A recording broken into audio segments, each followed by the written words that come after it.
At my brother's wedding, he made me the punchline again. But this time, I didn't laugh. I stood up, took the mic, and changed the room forever. If you've ever been erased by your own family, you need to hear this. I didn't clap. I didn't smile. I just stared at the bottom of my glass like there was something there worth saving. Maybe a piece of dignity. Maybe just a good reason to stay seated and not walk out that very moment. Because walking out would have made it real. And I wasn't ready to give them that power, not again. Graham handed the mic back like he'd just nailed a TED Talk. His grin stretched too wide, soaking in the laughter, the attention. He patted the best man on the back, tossed Clare a wink, and slid into his seat like he'd delivered the speech of a lifetime. He probably thought he had. Across the table, Mom was dabbing tears of laughter from the corners of her eyes. "He always knows how to tell a story," she whispered, leaning toward Aunt Susan, who nodded like a bobblehead. No one looked at me. Not even once. Except Clare. She sat perfectly still in her white satin watching me. Her smile was gone, replaced with something unreadable. Not pity, not concern. More like awareness, like she'd just witnessed a shift no one else noticed. I straightened my spine. I'd spent years mastering how to disappear quietly. Family dinners where Graham bragged about his real estate flips while I cleared dishes. Holidays where my deployment overseas was barely acknowledged, yet Graham's new condo got a toast. I'd been erased politely, systematically. I wore that erasure like a uniform, but not tonight.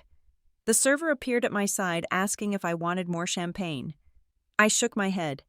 What I needed wasn't in a glass. I needed to remember why I came. I hadn't RSVP'd just to sit through a roast at my own expense. I came to show up. With grace. With quiet. With presence. The evening flowed on.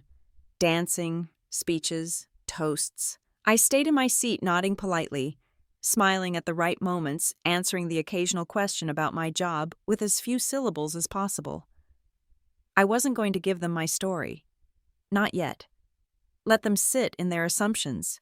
Let them keep believing I was just the strange sister who never quite fit in, the one who spent too much time overseas and not enough time being fun. At some point, Graham walked by my table and clapped me on the shoulder. "You good, Em?" he asked, a smirk tugging at the edge of his mouth. I turned to him slowly. "Peachy," I said. He laughed like I'd confirmed his world was still intact. Clare was watching again. I caught her eye and held it for a second too long. She blinked first. Later during dinner, I excused myself and stepped outside. The air was crisp, summer fading into early fall. I stood under a string of lights near the tent, listening to the murmur of voices, forks on plates, the faint sound of jazz. I heard footsteps behind me. Clare. "I'm sorry about what he said," she said softly. "That story." I didn't answer right away. "He's always been charming," she added. I turned to her. Charming can be a weapon, especially when you dress it up in a tux. Her eyes searched mine. "You've carried a lot for this family, haven't you?" It wasn't really a question, more like an offering. "Yes," I said. And not one of them ever asked how heavy it was. She exhaled. "I have a brother. Marine. Lost him 2 years ago. We didn't talk much those last few months. I thought I had more time." My chest tightened. That kind of grief never really leaves you. It just shifts into different corners. "I'm sorry," I said. She paused, looking back toward the tent. "I want you to know I see you. I did today. I don't know what happened before this, but I saw what he did. It wasn't okay. I didn't respond. I couldn't. My throat was tight." She looked at me once more. "I hope someday he does too."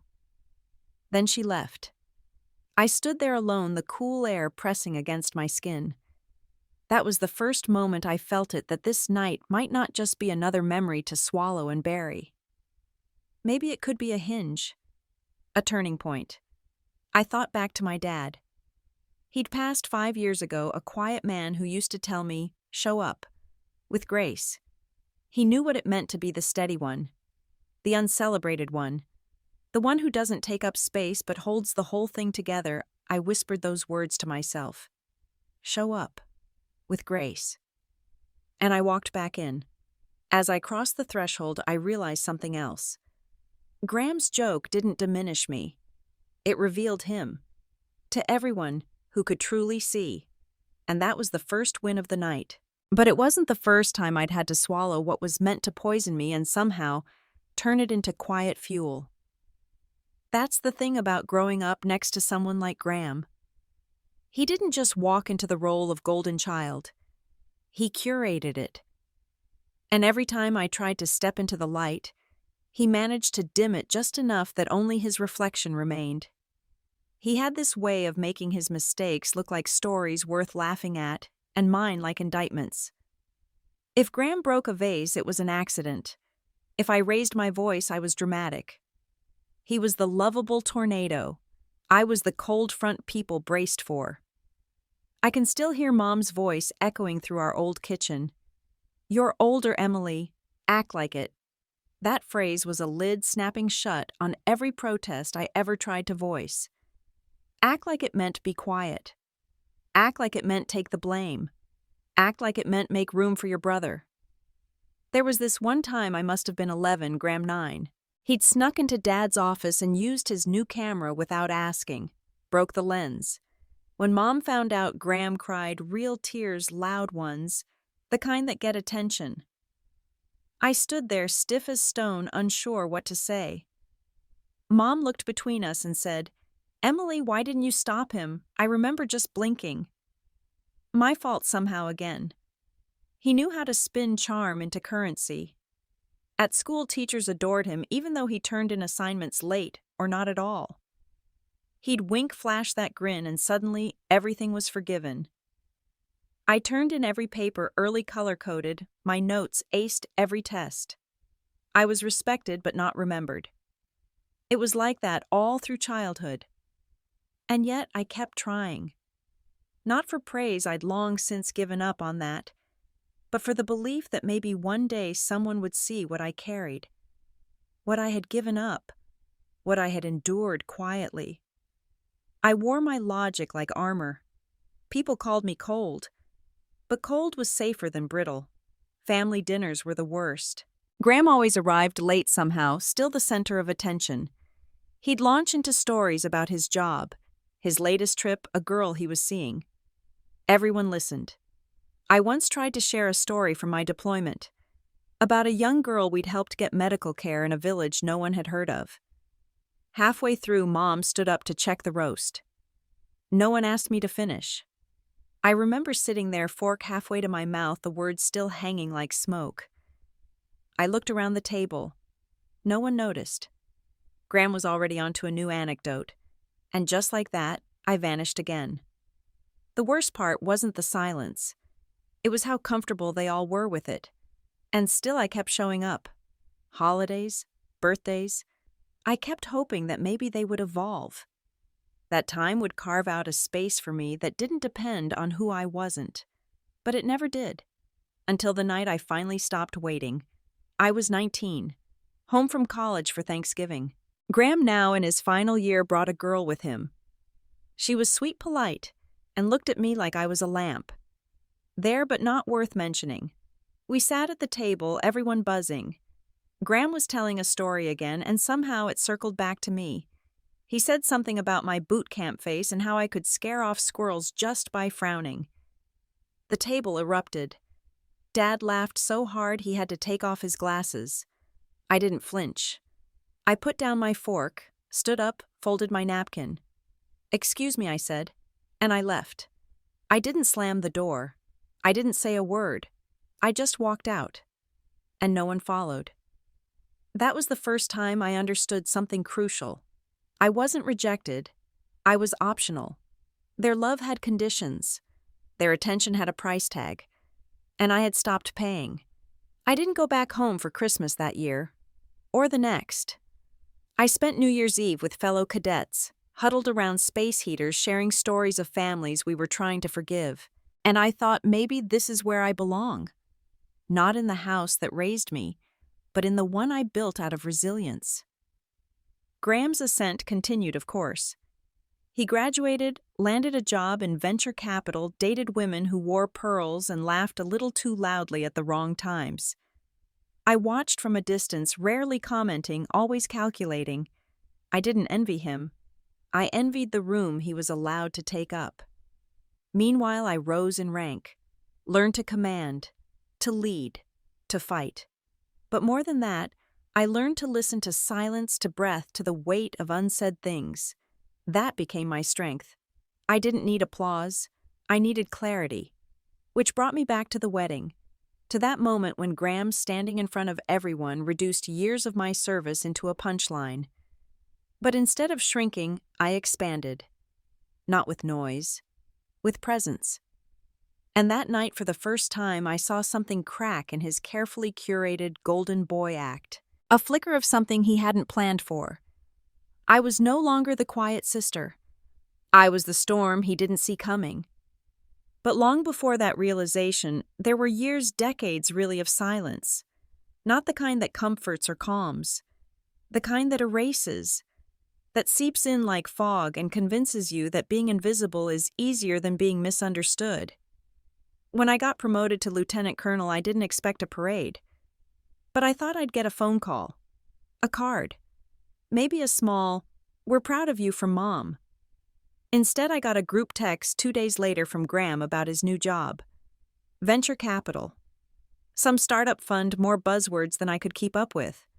Attached was a selfie of him holding a cake. He did it written in icing. The whole family was in the background, smiling, toasting. Even Grandma was there holding a glass of champagne like she'd just witnessed a miracle. I stared at the screen, still in uniform, still dusty from the training base. No one had noticed my promotion. No one had asked why I hadn't replied. Maybe they assumed I was busy. Maybe they didn't care. I set my phone down, went into the kitchen and washed the dishes. I scrubbed until my fingers ached. Because sometimes when you're not celebrated, you clean. The irony wasn't lost on me. I had spent years in the service. Deployed in regions most of them couldn't place on a map. Led teams under fire. Signed letters to the families of soldiers who didn't come home. But in my family, my job was less impressive than Graham switching offices and getting a free mug with a new logo. Once, when I was stationed overseas, I sent home a photo. It was a sunset shot, one I'd taken after a brutal week. The colors were unreal, a mix of fire and serenity. I wrote, "Sometimes beauty still finds you, even in the middle of war." I thought someone would say something. Mom replied 3 days later with a thumbs up. That was it. Meanwhile, Graham posted photos from a business trip to Napa, and Mom commented, "My handsome boy living the dream." I didn't respond. I just learned. There was this moment I'll never forget.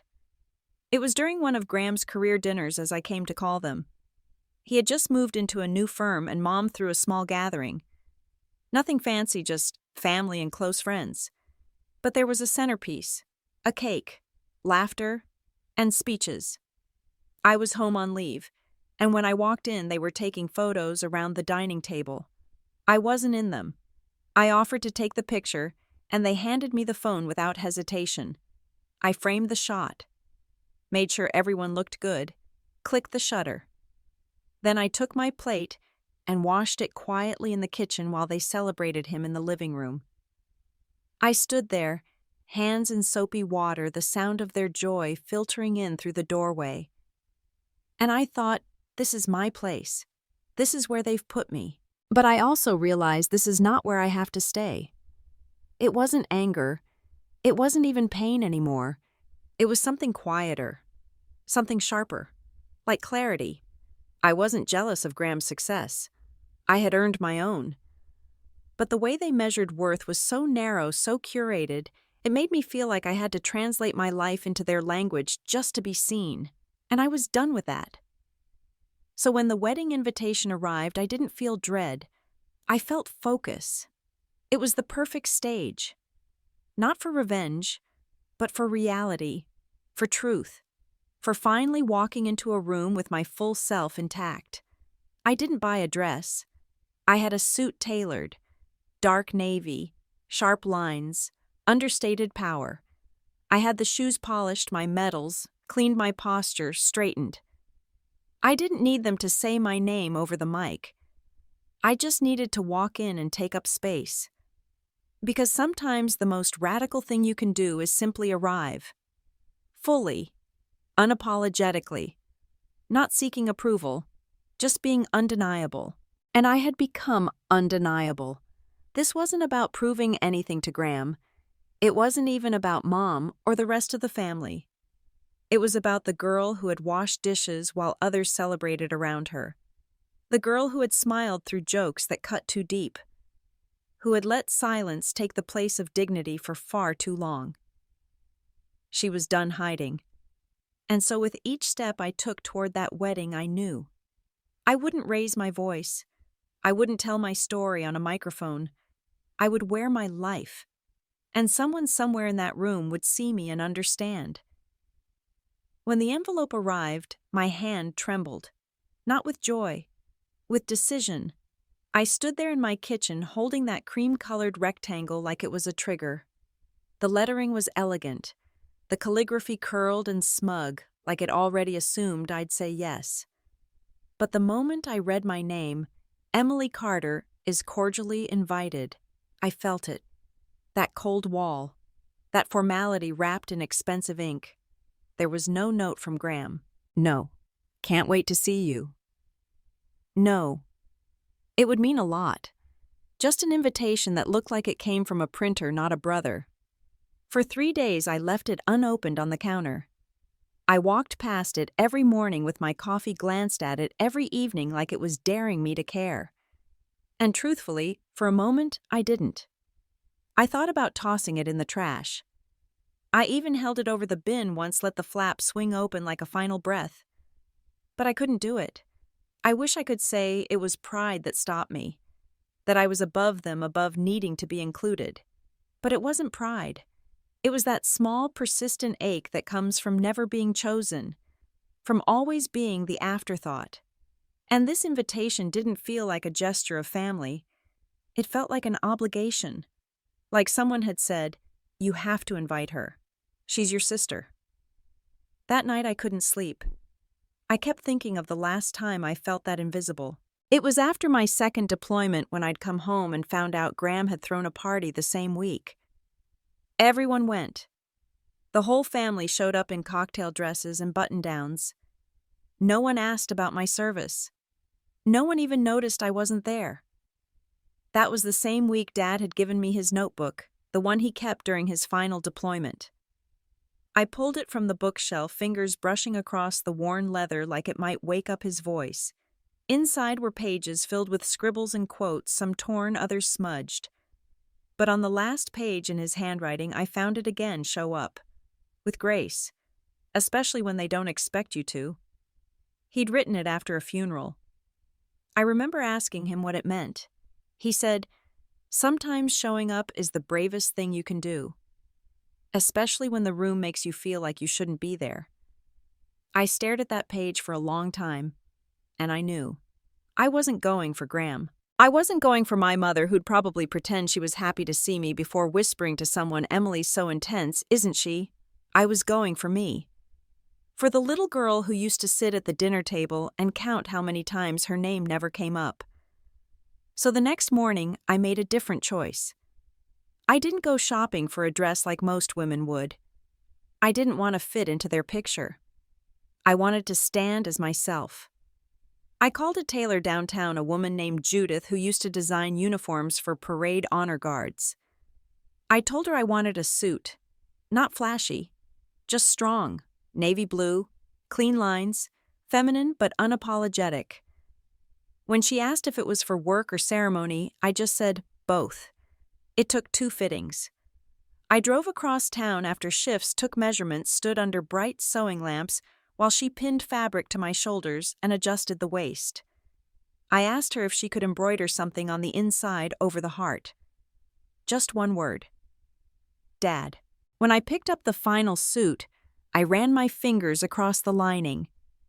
The stitching was firm, the fabric cool and dignified. It didn't scream for attention. It just stood. Like I wanted to. I didn't tell anyone I was going. Not my colleagues. Not my therapist. Not even the 2 friends who'd become my chosen family. I wanted this to be mine. Quiet, steady. A decision, not a performance. I mailed the RSVP card with a simple checkmark under "Will attend." I didn't write a note. Didn't add a smiley face or a "looking forward to it." Just a name and a box. In the days that followed, I found myself walking differently. Shoulders back. Chin up. Not because I felt proud, but because I was preparing to walk into a room that had never truly welcomed me. And this time, I wasn't going to ask for a seat. I was going to bring my own. I spent the week before the wedding pressing my shirt until it had no memory of folds.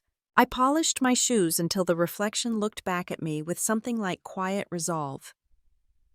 The night before the ceremony, I laid the full outfit on my bed jacket, slack, shirt tie, shoes. And next to it, I placed the invitation. I picked it up one last time, read my name as if it belonged there. Emily Carter. Not the intense one. Not the cold sister. Just Emily. And I whispered aloud, "I'll be there." Not to witness, but to be seen. Not to smile for their photos. Not to fade into the background. I wasn't going to compete with anyone's expectations. I wasn't going to defend my silence or explain my choices. I was going to walk in wearing every scar, every promotion, every moment I had survived without applause. Because I had finally learned sometimes dignity doesn't shout. It just arrives and sits. She was stunning not because of her dress, but because she saw me. I found myself at the edge of the reception hall, the scent of white roses heavy in the air. The guests spun around me in polite circles, glasses clinking well wishes floating in a low buzz. I smiled a small curve and raised my flute. But just then she appeared. Claire stood at the cake table, her gown radiant, but the light in her eyes reminded me of embers warm, steady. She didn't look at me like I was the sister no one invited. She looked like someone who knew what loneliness felt like, as if she'd come from that quiet space at the back of the room and understood what it meant to return. "Hi," she said softly, leaning in so only I could hear. "Hi," I replied, surprised that I hadn't rehearsed this. "I hear you're military," she said, tilting her head toward my suit. "Lieutenant Colonel," I nodded. "Yes." She paused, thoughtful. The room stilled around us, but only in reflection. No one noticed. She held my gaze. "Thank you," she said. Simple, honest. It was the first time anyone had thanked me for what I actually did and what they supposed I did. We drifted toward each other, drawn together in a crowd that otherwise passed us like ghosts. We shared how we knew the grief of trenches, the ones at home and overseas. I spoke about deployments, late-night watches, wounds that didn't always show. She shared quietly about her brother Marine lost in Afghanistan. Her voice wavered, but she kept it steady. Her story mirrored parts of mine, the sacrifice, the mistakes, the questions left hanging. Then Graham stepped forward with that rehearsed grin. He told the story of me in my uniform jacket, twisting it into a joke about how I once scared squirrels in the park. People laughed. I froze. The laugh line cut across my chest like ice. I saw Claire's mouth tighten, her eyes soften. She stepped close, not to rescue me with words, but to anchor me with presence. Her hand rested on my shoulder for a heartbeat. Nothing more. In that moment, it was enough. Enough to remind me I belonged to someone besides my family name. I breathed. I uncrossed my arms. I didn't smile at Graham, but I didn't crumble either. Claire's glance afterward was steady. She didn't laugh. She didn't dwell. But she did something better, she acknowledged. She said without words, "I see you." And that was the twist no one in the room saw coming. I wasn't alone. We stayed silent together as the crowd moved on. When Graham's jest ended, Claire looked at me, voice barely more than a breath, "I'm proud of you." That phrase, soft as a candle flame, ignited something deep inside me. For a moment, I saw myself reflected in her eyes, not as the sister overshadowed, but as the woman who earned that suit, that rank, that respect. I lifted my chin, met hers. We nodded, and then Claire moved away, guiding Graham toward the dance floor. I stood there a moment longer, letting the sting of the joke fade with the warmth of her touch. The reception spun on. The quips, the music, the clinking glasses, they were all still happening. But I was no longer part of their swirl. I had someone who noticed. That one look from Claire shifted something deep inside me. Something old and rusted that had been sitting in silence for too long. I stood still. Not because I felt frozen, but because I was remembering. And when you remember the truth, you get to choose how to carry it. The truth was, I had not felt truly seen by anyone in my family since the day my father died. He was the only one who understood me, who never asked me to smile more, soften up, or be more like Graham. I remember sitting beside him in that hospital room, his hands thinner than I had ever seen them, but his voice still strong, still steady. He looked at me and said, "Em, you're going to walk into a lot of rooms in your life where they'll underestimate you. That's your edge. They'll see you as quiet and cold. Let them. That's just because they can't read what's written in depth." I think of that every time someone calls me distant or too serious. I think of it, especially when Graham turns my life into a punchline. I had stayed silent for so long, not because I was weak, but because I believed there was still time. Time for them to understand. Time for them to see what I had become, not what they assumed I was, but time had passed and nothing changed. So now I carried a different promise, not to wait for anyone's permission to exist, not to let silence be the rope that kept me invisible. I didn't come for revenge, but I didn't come for silence either. I came because I owed it to the woman I had become. The woman who bled in sand and stitched herself back together. The woman who held soldiers in her arms as they cried for home. The woman who didn't flinch when chaos unfolded because she had trained herself to move through it with clarity and calm. There's a moment before you walk into a room where history is stacked against you that feels like stepping off a cliff. You don't know if you'll fly or fall. You just know you can't stand on the edge forever. So when the call came for the cake cutting, I took a deep breath, steadied myself, and began, moving forward toward the front of the room.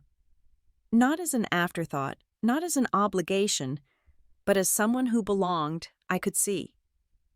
Graham laughing already, mic in hand, showman as always. His voice carried over the crowd. "Emily, come help your little brother cut the cake. After all, who else can make such clean, precise cuts like our family's very own little general?"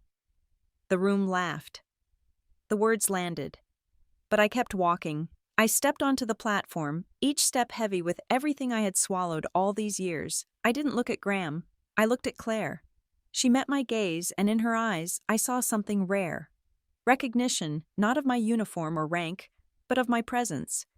She nodded subtly and moved aside so I could stand beside the cake. I reached for the knife Graham made. Another quip, something about how I'd probably measure the angles before slicing because that's what lieutenants do. I smiled. But it wasn't the polite, tight smile they were used to. It was something else. Something steelier. I didn't respond. I just began cutting. The first slice was perfect, of course. Clean, even efficient, just like everything I had been taught to do in the field. When I handed the plate to Claire, she took it, and instead of handing it to Graham, she looked me in the eye and said, "Thank you, ma'am." Her voice wasn't loud, but it silenced the entire tent, not because of what she said, but how she said it, with conviction, with reverence. Someone coughed in the back. My mother shifted in her seat, but no one spoke. I held Claire's gaze for a second longer, then stepped back, not out of deference but out of design. I had made my point without raising my voice, without telling my story over a microphone, without needing anyone to validate me. That was the moment I knew I had kept my promise to myself. I had shown up with grace, with purpose, with strength, not to be loud, but to be clear, not to take up space, but to claim it. As I walked off the stage, I didn't feel small. I didn't feel ignored. I felt full, solid. like every part of me had finally clicked into place. I passed by guests who now looked at me differently. A few nodded. One older man mouthed the word respect, but the most important moment came just before I returned to my seat. I passed by my mother. She didn't reach for me or say anything. Her hands clutched her purse tightly in her lap, but her eyes were glassy. Not quite tears, but not dry either. I didn't stop. I didn't need her apology. I had already given myself the closure.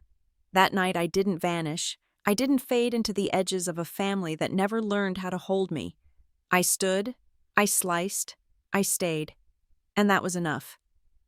They announced the next speaker, Graham of course, stepping up with his usual swagger, and that smile made for camera angles. The room quieted, glasses muted halfway to lips. Anticipation stepped in. He cleared his throat and started, "You know, we often forget, Emily, here is more than just my sister." He paused as if gauging my reaction. I met his eyes steady, unflinching. "She's our family's little general." Laughter followed, a polite chuckle rising from relatives who knew the line, expecting the charm, the self-deprecation. He carried on telling a new story. He described how at our grandmother's 70th birthday dinner, I brought my precision and discipline from the military into the most mundane family gathering. Someone had missed a toast schedule, and I apparently stood turned to look at my watch mid-cheers, then reminded them. Standard protocol dictates. We keep the toasting flow intact. He delivered it like it was quirky and lovable, my little general reminding Grandma's best friends they were 5 minutes behind schedule, and again a burst of laughter from people seated around me. I took a sip of my water. No dramatic rebuttal. No rolling my eyes. I didn't need to look for Clare. She was sitting a few tables over, her gaze never wavering. She wasn't laughing. Her eyes were quiet pools of noticing. It occurred to me then, presence is its own spotlight. I raised my glass, my lips part just enough to acknowledge the toast. I felt the heat rise to my cheeks, not embarrassment, but clarity. I've spent years proving I wasn't emotionless. Now I realize I never had to justify who I was. I had just gone years thinking I did. Graham managed a grin. Right, Em, you won't let me forget protocol, will you? He looked around, muscles relaxing as he prepared for more laughter. But the laugh that came when it did wasn't the indulgent kind. It was brief, empty, awkward. The hush after a joke no one finds funny. That's when I knew I didn't need a mic. I didn't need a stage. I had presence. The room shifted. Mother clasped her hands in her lap, forcing a tiny, tense smile that didn't reach her eyes. Even Uncle Dean, always quick to laugh at Graham's anecdotes, merely nodded politely. The energy changed, and because I made a speech, but because I simply existed deliberately. I lowered my glass and set it back down. I met Claire's eyes again. She lifted her chin slightly. Not pity, recognition, solidarity. She knew this was about more than jokes and toasts. It was about understanding who I was. Graham cleared his throat, reaching for a new story. I saw the cue from Clare. She shook her head ever so slightly. She caught his gaze and arched an eyebrow. I watched the color drain from his cheek. He searched the room, expected laughter, empathy, affirmation. Only found blank walls and still chairs. He hesitated, eyes flickering with doubt. He tried a shrug. Just kidding, he said, and stepped down, leaving the moment suspended. The music resumed low and gentle. Servers carried trays of champagne. Guests turned away to dance, to chatter, to escape the tension. But I did not move. For the first time that night, they weren't my audience. I was my own. Later during dinner, whispers followed me as I passed by. Someone said she handled that well. Another said, "She's strong," and Clare. She raised her glass to me across the room, chin tilted. A single nod. I smiled. A small, private victory. As the evening wound down, I slipped outside for a moment of air. Vineyards glowed silver in the moonlight. I stood alone, thinking about my father's words. Silent strength wasn't about outshining others, it was about outlasting assumptions. One of the groomsmen found me. "That wasn't easy," he said softly. "He can be harsh." I nodded. We stood in shared understanding, two people aware of the sting of careless words. Inside, I returned to the group. Graham was laughing again, lighter this time, clinking glasses with distant cousins. The moment had passed, but something had shifted. Claire joined me, slipping her hand into mine. She didn't say anything about the speech. No dramatic declaration. She didn't need to. Her presence was acknowledgement.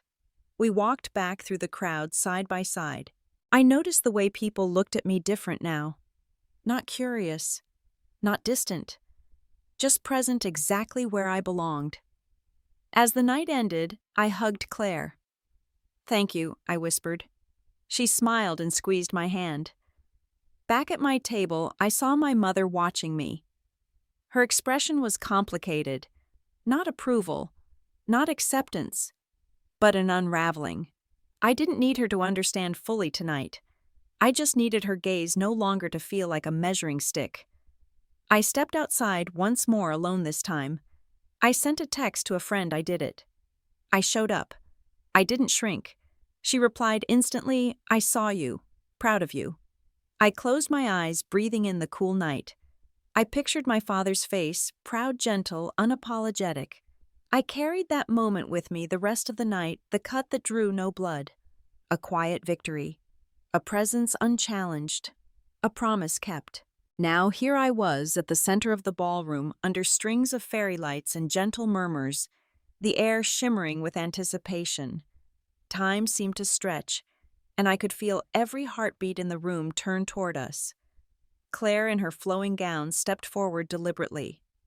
Her dress caught the light with each movement, but it was her eyes that held the room. They were calm, determined, filled with something richer than any applause. She lifted her skirts to avoid trampling the hem, and then bowed to me with a grace that broke through the chatter around us. It was not a perfunctory gesture. It was a recognition, a ceremony of respect. My chest tightened with emotion I had buried for years. "Ma'am," she said, her voice clear and measured, loud enough for everyone to hear. "Thank you for your service, and thank you for showing up even when you weren't welcomed." The two deepest truths of the evening spoken aloud. The hall froze. Forks stopped midair, the pianist's melody hung, and every conversation dwindled into a hush that echoed so profoundly I could feel it in my bones. I looked out at the guests. Graham's face drained of color, eyes wide, as if waking from a laugh he could no longer remember.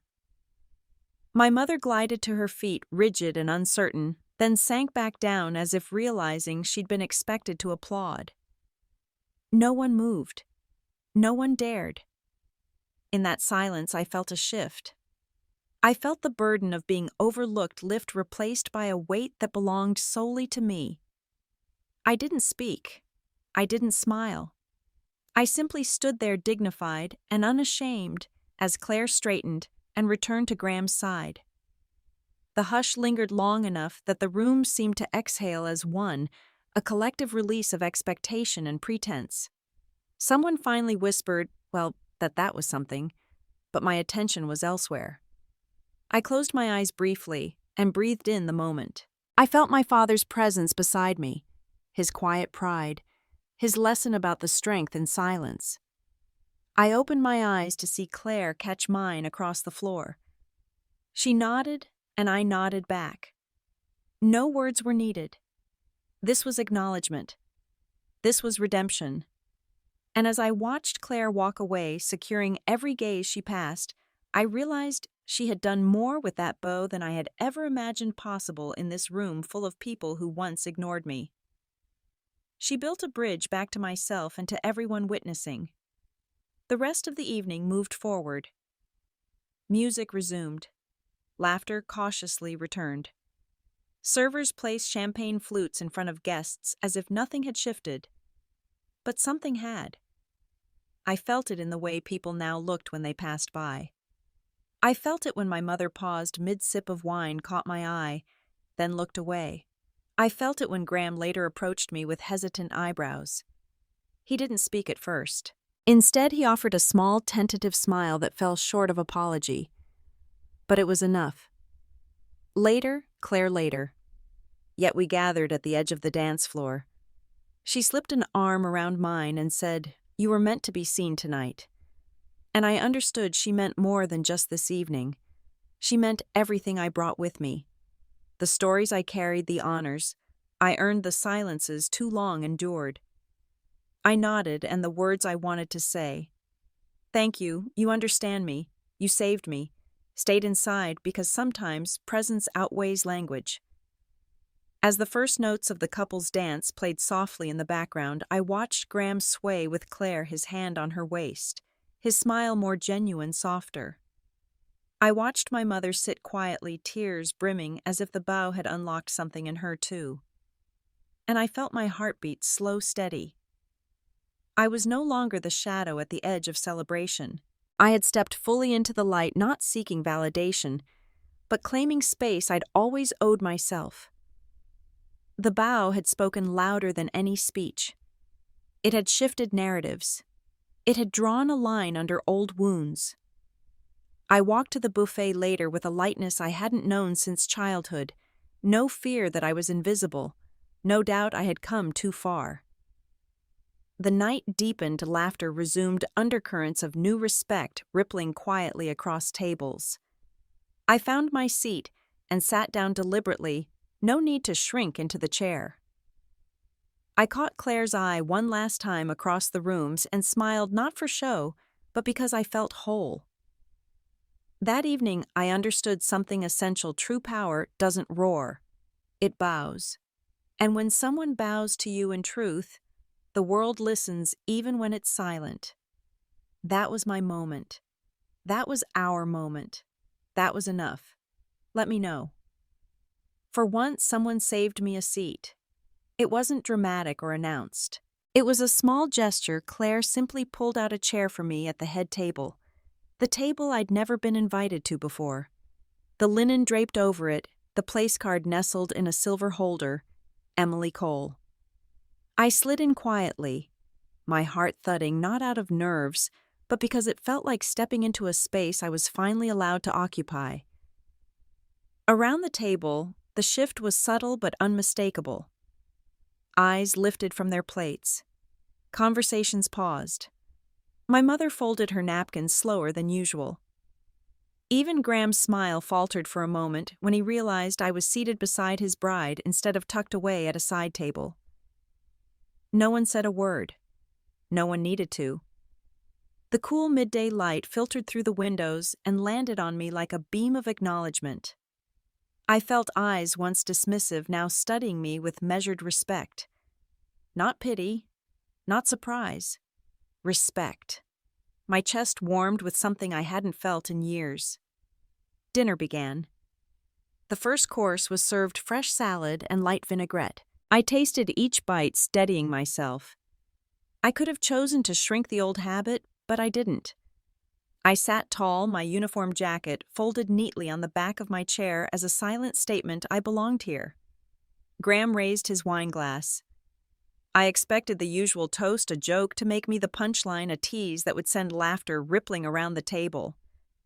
I braced myself, but instead he said, "To Emily, for being here." His voice cracked slightly uncertain. I caught the collective intake of breath. It was gentle, but it melted the ice. I lifted my water glass and nodded. Claire clapped softly. No fanfare, just acknowledgement. And it resonated more than anything I'd ever heard. Across from me, my mother cleared her throat and drank her wine.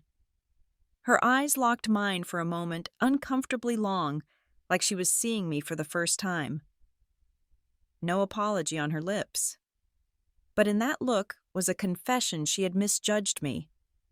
And although she didn't say it, I felt her remorse. The meal continued in quiet harmony. Conversations flowed gently.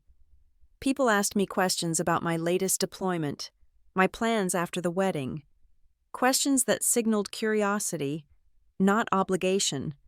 I answered with calm clarity, no defensiveness, just truth. My life was not a performance. It was lived. And now they were listening. I noticed Claire watching me from time to time, those soft glances that spoke louder than any words. Gratitude. Pride. Protection. When dessert arrived, a chocolate torte with raspberries, Graham caught my eye and offered me the last bite on his fork. No jokes this time. Just a gesture of normalcy. I accepted. The gesture felt like a passing of the torch she had given me, space he finally followed.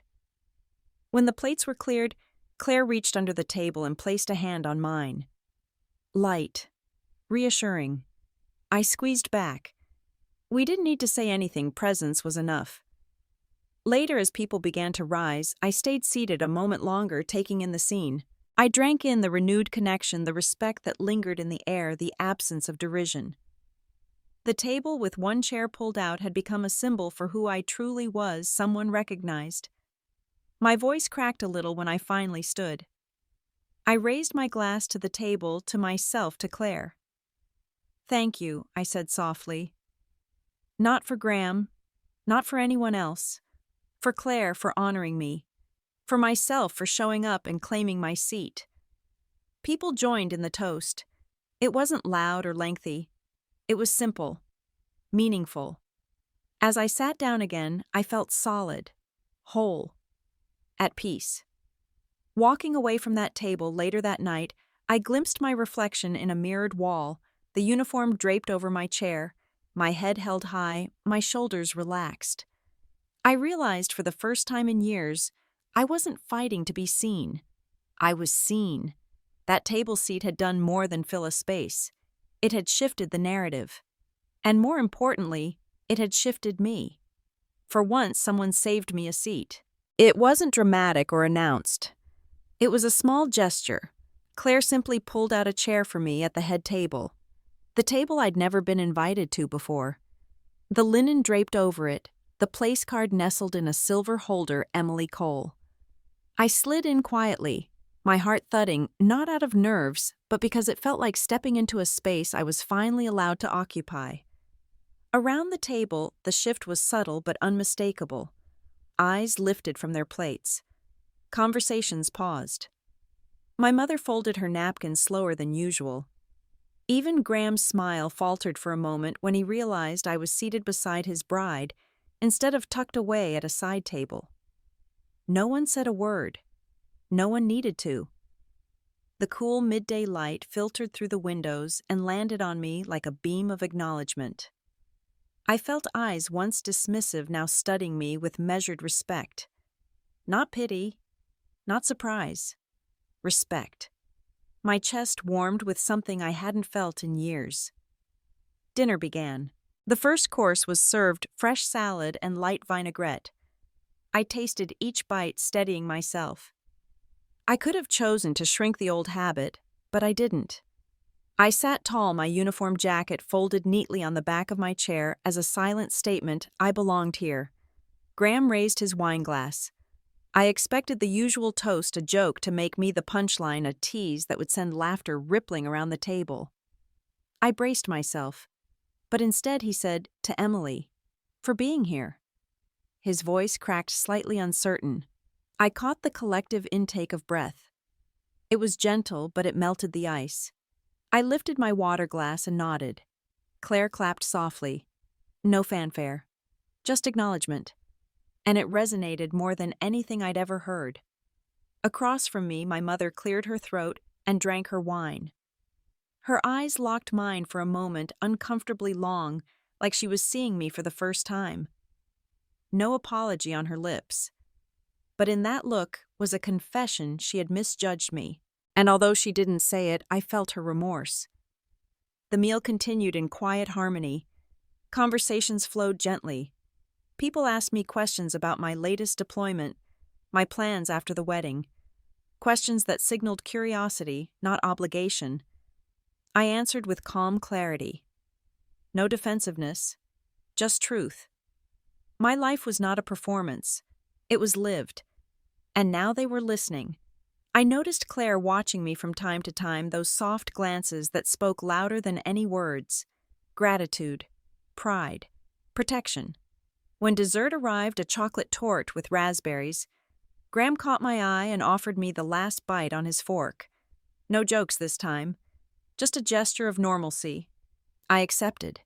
The gesture felt like a passing of the torch she had given me, space he finally followed. When the plates were cleared, Claire reached under the table and placed a hand on mine. Light. Reassuring. I squeezed back. We didn't need to say anything, presence was enough. Later, as people began to rise, I stayed seated a moment longer, taking in the scene. I drank in the renewed connection, the respect that lingered in the air, the absence of derision. The table, with one chair pulled out, had become a symbol for who I truly was, someone recognized. My voice cracked a little when I finally stood. I raised my glass to the table, to myself, to Claire. "Thank you," I said softly. Not for Graham. Not for anyone else. For Claire, for honoring me. For myself, for showing up and claiming my seat. People joined in the toast. It wasn't loud or lengthy. It was simple, meaningful. As I sat down again, I felt solid, whole, at peace. Walking away from that table later that night, I glimpsed my reflection in a mirrored wall, the uniform draped over my chair, my head held high, my shoulders relaxed. I realized for the first time in years, I wasn't fighting to be seen. I was seen. That table seat had done more than fill a space. It had shifted the narrative. And more importantly, it had shifted me. And more importantly, it had shifted me. I stayed behind after the reception faded. The lights dimmed, the last few guests filtered out with whispers and laughter trailing behind them, and the soft hum of clinking plates became the only rhythm in the room. I stood quietly, letting my fingers glide across the white linen of the table, grounding myself. I didn't need anyone to witness this moment. It was mine, and I was finally whole in it. That's when I heard his footsteps. Slow, hesitant, the kind that belonged to someone unsure if they were welcome. I didn't need to turn around to know it was him. I had known Graham's walk since we were kids, sneaking cookies past bedtime. But this time it wasn't mischief he carried. It was the weight of something heavier. "Emily," he said, like it was the first time he'd ever spoken my name without a punchline. I turned. I didn't flinch, didn't brace myself. I just waited. He kept his hands in his pockets, a habit of his when he didn't know what to do with them. His tie was a little loosened now. His eyes didn't hold arrogance anymore, just discomfort. The human kind. The vulnerable kind. He started and then stopped. He swallowed hard. I don't know how to say this. There was a time when I would have filled the silence for him, spared him the discomfort. But I let the pause hang like a canvas, waiting for him to choose his words. He finally continued, voice soft. "I should have seen you. I should have done more." He didn't say sorry, not in those exact words. But sometimes the loudest "I'm sorry" is the pause before speaking. I watched him struggle, not because I wanted to see him suffer, but because that pause, that raw pause, was honesty. It was more than I ever thought I'd get. "I used to cry in my barrack," I said, voice low. Not because I was afraid, not because I missed home, but because I missed my brother. The one who made me laugh so hard I forgot I didn't belong. His face changed, like something cracked open behind his eyes. A realization that the girl he teased at the dinner table had grown into a woman shaped by absence, by longing, by battles both on the field and in the quiet spaces of family silence. He didn't say anything, not right away. Then he met my eyes and said quietly, "You were never little." I felt something settle in my chest. Not relief, not forgiveness, but truth. A truth that didn't need defending anymore. "You missed a lot," I said. "But I'm still here." It wasn't bitter. It wasn't meant to wound. Just a fact. A gentle reminder that sometimes the people we ignore the longest are the ones who endure the most. He nodded, the gesture slow. He looked older in that moment. Not in years, but in humility. the kind of aging that comes from facing your own blind spots. I never meant to make you feel small, he said. I just didn't know how to handle your strength. It scared me, I think. I didn't reply. I didn't need to. The woman I had become didn't need to convince him anymore. I simply stood in my own truth, and that was enough. There was a moment, just a second, when his hand lifted slightly as if he might reach out. But he didn't. He let it fall. Instead, he whispered, "Thank you for showing up." I nodded. "Showing up is the easy part," I said. "Staying, that's the hard part." He stepped back. "Then maybe it's time I learned to stay." We didn't hug. We didn't promise anything. There were no dramatic confessions or movie script reconciliations, just two people standing in the aftershock of years unsaid, letting the silence speak, letting it breathe. I walked away before the emotion caught up to me. Not because I was afraid, but because I was done performing grief. I had reclaimed myself. And in that moment, I felt something unexpected. Not vindication, not even closure, just clarity. The night air wrapped around me as I stepped onto the patio. Clare was there in the distance, her back to me, her veil catching the moonlight like it belonged to another world. She turned, met my eyes across the garden, and gave me the smallest nod. She had seen the whole thing. Of course she had. I didn't come for revenge, but I didn't come for silence either. That night, the apology I never thought I'd hear found its voice not in words, but in acknowledgement, in presence, in the absence of mockery. In a brother who finally saw his sister not as an accessory to his life, but as a story worth listening to. And when I said thank you quietly to the wind, I wasn't thanking him. I was thanking myself for not walking away, for not shrinking, for choosing to show up fully, even when the room never asked me to. I went home that night and sat at my desk. Not to work, not to scroll, but to open a drawer I hadn't touched in years. Inside was a folded sheet of paper. The ink had faded, but the emotion was still sharp. It was the letter I had written my father the year he died. I never sent it. I never read it aloud. Until now. Dear Dad, I started with hesitation. Not because I didn't know what to say, but because I finally did. I wrote I showed up. Just like you told me to. I showed up in war zones and boardrooms and dining rooms where my chair was never pulled out. I showed up when no one clapped. I showed up when they laughed. I showed up when I almost didn't recognize myself anymore. I showed up for a family who never understood what it cost me to stay standing. I stood still while the world shifted around me, and I never let go of my name. You told me once that strength is choosing presence when absence would be easier. I did that, and I'm still doing it. I paused to breathe. The room was quiet, but the air felt charged, like the walls themselves were listening. I remembered writing that letter at my lowest point in training during a deployment where the nights felt endless and the silence louder than gunfire. I never sent it because I was afraid it sounded like I was asking for something. Now I knew I never needed to ask. I didn't need permission to be seen. I didn't need approval to belong. And most importantly, I didn't need anyone to translate my pain into something palatable. It was mine. I had carried it with dignity, and that was enough. I kept reading.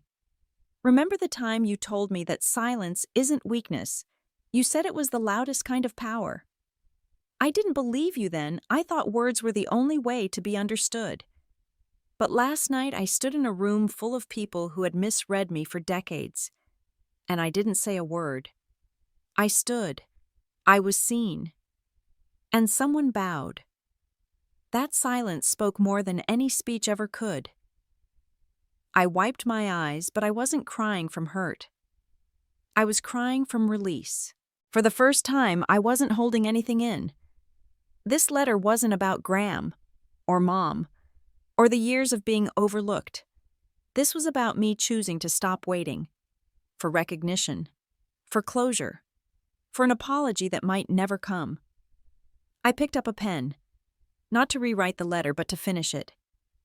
You missed a lot, Dad, but somehow I still feel you here, in the way I breathe through discomfort, in the way I soften without losing strength, in the way I can now look in the mirror and not brace for judgment. You gave me your last name, but I gave myself my worth. I folded the letter gently, not to store it away, but to let it rest. The words had served their purpose. I no longer needed to send it. The healing had already happened. Not because of anything Graham said, not because of anyone's change of heart, but because I had finally stopped hiding behind dignity and started living in it. And maybe one day, I'll burn this letter. Not in anger, but as a way to release the final tether. Because forgiveness doesn't always look like a handshake. Sometimes it looks like a flame and a sky full of stars. That night I stood on my porch with the letter in hand. The breeze was soft, the sky endless, and for the first time in years I felt held. Not by a person, but by every choice I had made to keep walking, to keep showing up. Even when no one saved me a seat. Even when no one asked how it felt to serve a country and return to a family who never noticed the medals. I whispered into the night, Dad, I showed up. And I stood still while the world shifted. And in that stillness, I found something stronger than applause. I found me. No one said my name over the mic. But I left with something better. The lights inside the reception hall had dimmed. The final song had faded, and polite applause had melted into murmurs. I stepped outside into the chilly night air, the hush wrapping around me like a promise. I didn't rush, I didn't stumble away hoping someone would grab my arm. I walked steadily, my heels tapping on the stone path, the crisp breeze against my suit reminding me this moment belonged to me and me alone. I paused by the car, took a slow breath, feeling the weight of every choice I'd made tonight. Each unspoken word, each scar pressed into my chest each time I stayed, despite the laughter, despite the cold stares. I didn't need validation. I had shown up. I had stood still when the world around me shifted, and I found something stronger than applause. I found myself. My phone buzzed. A single message from Clare. You reminded me what dignity looks like. I read those words and let them sink in. Not a pity pat, not an over-the-top praise, but simple, truthful recognition. I smiled, genuine, soft, unguarded. I didn't respond. I didn't need to. That message was my punctuation mark, my seal of quiet victory. I sat in the driver's seat and closed my eyes. The rear-view mirror held a reflection I hardly recognized, someone calmer, steadier, more real. I didn't cry tears of pain. I just exhaled the silence I'd carried for years. I let the night hold me for a moment longer before finally starting the engine. Driving away, I thought about the dinner, the bow, the chair pulled out. The subtle changes in the room's energy when someone acknowledged me without fanfare. And I realized I hadn't received forgiveness tonight, but I had forgiven myself. I had reclaimed my space, my story, my worth. That was enough. Not every story ends with a spotlight or applause. Some end in clarity. Some end in a seat at a table you never expected to belong to. Some end with a message you read in the dark that says, I see you. And for me, that was enough. As I merged onto the empty road, I flicked on the radio. A song about resilience played, but I turned it off. I didn't need words I didn't write. I had written mine tonight in the silence, in that bow and the chair pulled out. In every choice I made to stay visible, to stay present. I pulled into my driveway and sat for a moment before turning off the engine. I reached for my phone and typed the question. I wish someone had asked me years ago. Have you ever stood in a room where no one saw you until someone finally did share your story below? Because you never know who might need to read it. Then I opened the door and stepped out. The night was still, but inside me, something had finally settled. I wasn't chasing belonging anymore. I carried it within me. And as I closed the door behind me, I whispered under my breath, I showed up. I stood still. I stayed. And that was enough.